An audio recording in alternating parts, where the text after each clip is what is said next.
Jangan kemudian karena kepanikan, Bapak lari kemana-mana. Apalagi Bapak sekarang juga lagi nggak tenang pikirannya kan? Ya, diserang sana sini. Betul kan Pak? Tenang ya Pak ya?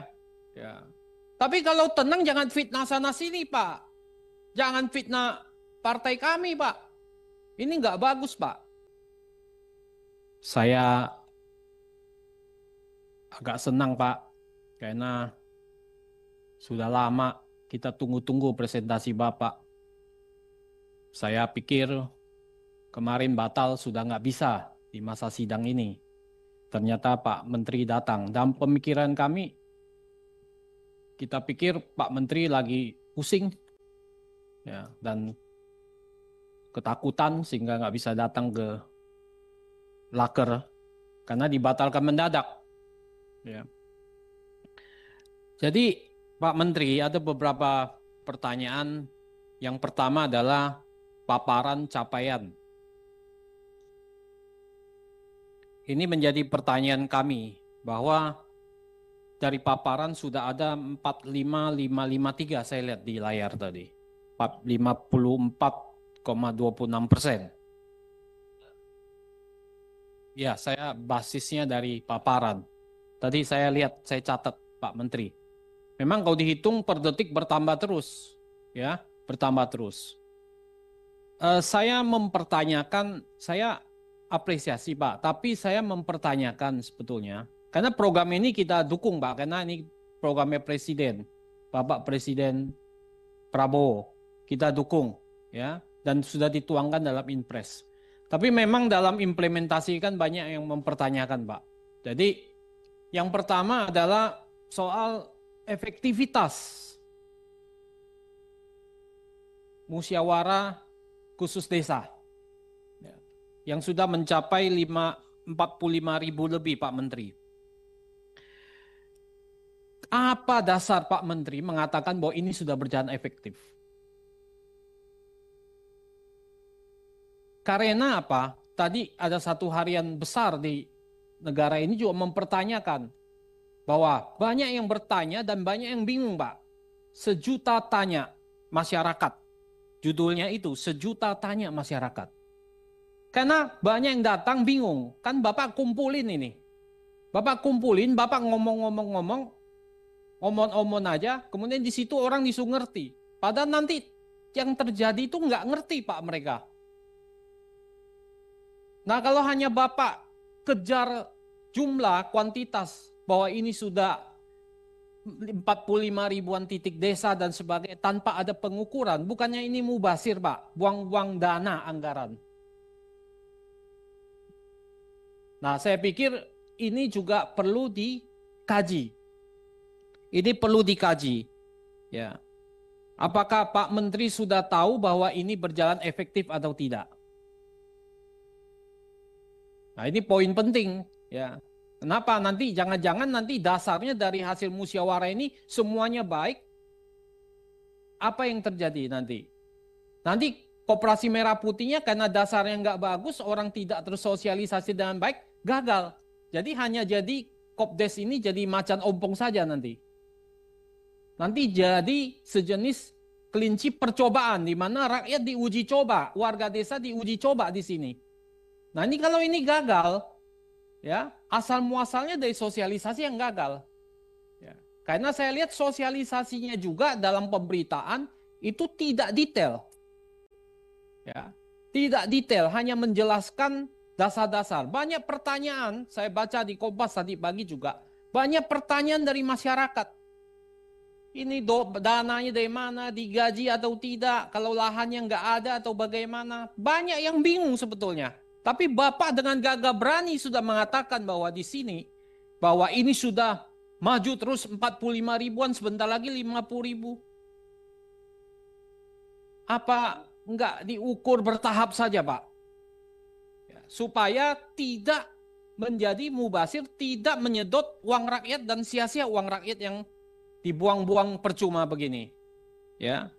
Nah saya minta Bapak jangan panik mengejar 80 ribu ini. Jangan panik. Jangan kemudian karena kepanikan Bapak lari kemana-mana. Apalagi Bapak sekarang juga lagi nggak tenang pikirannya kan? Ya, diserang sana sini. Betul kan Pak? Tenang ya Pak ya? Ya. Tapi kalau tenang jangan fitnah sana sini Pak. Jangan fitnah partai kami Pak. Ini nggak bagus Pak. Gitu. Saya lihat karena Bapak fitnah sana sini, itu membuktikan. Pak Bro, kita fokus saja. Iya enggak, ini nyambung. Ini membuktikan mental Bapak lagi panik. Gitu. Ini permintaan, ya. Jadi artinya apa? Tenang Pak. Kalau 80.000 tidak siap, Bapak ngomong ke Pak Presiden. Kami tidak siap, Pak Presiden. Nggak mungkin siap ini 80.000. Kalau hanya kosmetik saja 80.000 ini, ya nggak ada gunanya. Nggak ada gunanya Pak Menteri. Ya kan? Nah ini saya minta efektivitasnya bagaimana? Pak, mohon nanti diukur dengan pasti. Tadi udah banyak berita kan muat kan Pak Menteri tahu kan? 1.000.000 tanya Pak, bukan 1.000, bukan 100 tanya, 1.000.000 tanya Pak. Itu yang pertama. Yang kedua adalah soal model bisnis Pak. Saya cari-cari model bisnis Bapak sampai sekarang itu belum saya temukan Pak. Terus terang. Bapak tahu pengertian model bisnis itu seperti apa? Bukan yang Bapak paparkan Pak. Bapak kan sudah baca, Bapak pendidikannya tinggi juga, pengalamannya full gitu. Betul kan Pak? Ya, model bisnis apa yang Bapak ingin sampaikan? Di dalam itu kan nanti dibuat kanvas bisnis model itu. Betul kan Pak Wamen? Kanvasnya nggak ada. Coba Bapak baca teori-teori buku tentang bisnis model Pak. Bukan isinya cuma jenis gerai-gerai, bukan begitu Pak. Kemudian kalau Bapak masuk ke wilayah yang bisnis yang nggak ada diferensiasinya, homogen, di situ yang terjadi red ocean Pak, bukan blue ocean, nanti perang. Perang harga samudra, bukan samudra biru, samudra merah Pak, penuh darah. Karena homogen, tidak ada diferensiasi. Nah bisnis model itu kita nggak dapatkan. Nah itu yang penting buat kita tahu model bisnisnya seperti apa.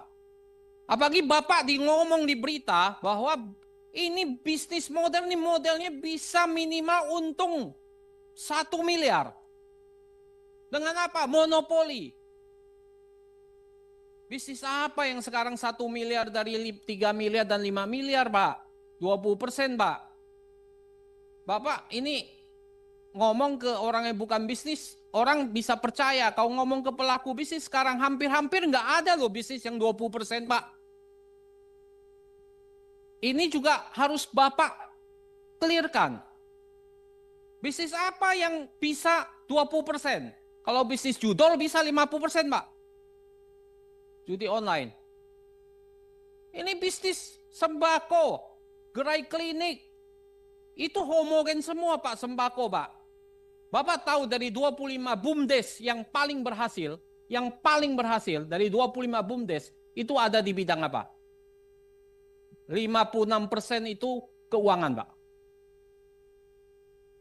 Keuangan Pak, 56% Pak. Ini catatan. 40% itu perdagangan dan jasa. 4% hanya ketahanan pangan Pak, hanya 4% Pak.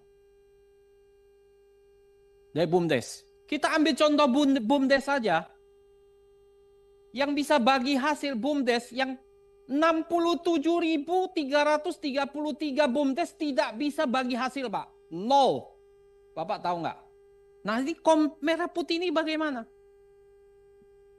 BUMDes saja yang bisa menghasilkan bagi hasil di atas 1 miliar hanya 26 BUMDes dari 80.000 BUMDes. Bapak bisa bayangkan betapa perang di bawah, apa yang terjadi di bawah. Nah sekarang Bapak datang dengan 1 miliar. Bisnis modelnya nggak ada. Bapak mau yakinkan siapa? Nggak bisa Pak. Ini yang Bapak harus paparkan. Jadi jangan kejar di media 80.000. Itu omong-omong aja, omong kosong.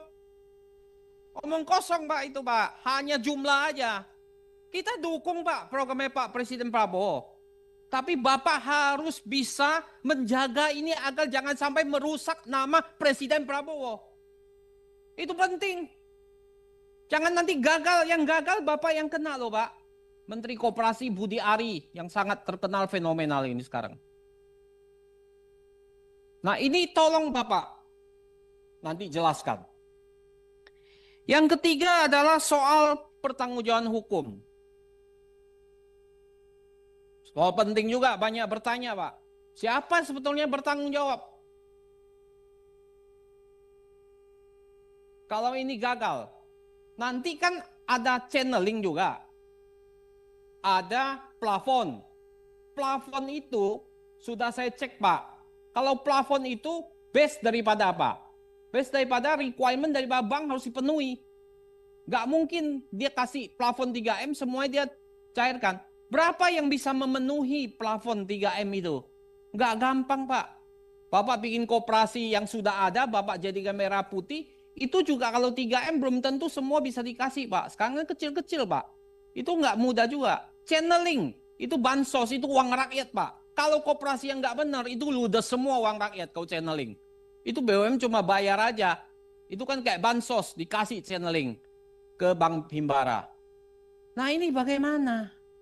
Banyak bertanya, ini key resources-nya. Itu salah satu bisnis model di dalamnya key resources Pak. Itu kita cerita tentang finance. Key resources-nya apa? Finance-nya bagaimana? Bapak yang mana pakai channeling, mana yang pakai plafon? Nah ini kan harus jelas Pak. Ini kan nggak jelas semua. Nah, itu soal key resources. SDM-nya lagi. BUMDes tuh banyak gagal karena SDM-nya nggak bagus Pak. Gimana Bapak mengangkat SDM-nya? Ini menjadi pertanyaan di bawah. Jadi itu nggak boleh kita sembarangan Pak. Ngomong, bunyi, asbun, 1 miliar pasti, kita monopoli, kita udah tahu persaingan bebas, kita monopoli di desa-desa, ini monopoli di sana. Bagaimana caranya? Ya. Nah ini yang kedua. Yang ketiga, saya minta tahapannya harus clear Pak. Tahapannya, ini nggak ada tahapannya. Bapak mau yang baru bikin, tahapannya bagaimana? Mau yang existing, tahapannya bagaimana? Kemudian mau yang revitalisasi. Bagaimana Bapak menyehatkan dengan revitalisasi bisnisnya? Berapa persen dari 3 ini yang nanti akan terjadi? Itu tahapan-tahapan itu harus jelas ke depan. Jadi saya minta, sebetulnya saya melihat bahwa dalam implementasi lapangannya, Koperasi Merah Putih ini babak belur Pak. Tidak jelas sama sekali. Dan ini harus Bapak hati-hati. Programnya dari Bapak Presiden Prabowo bagus, tapi dalam implementasinya hancur lebur kacau balau Pak. Terima kasih pimpinan.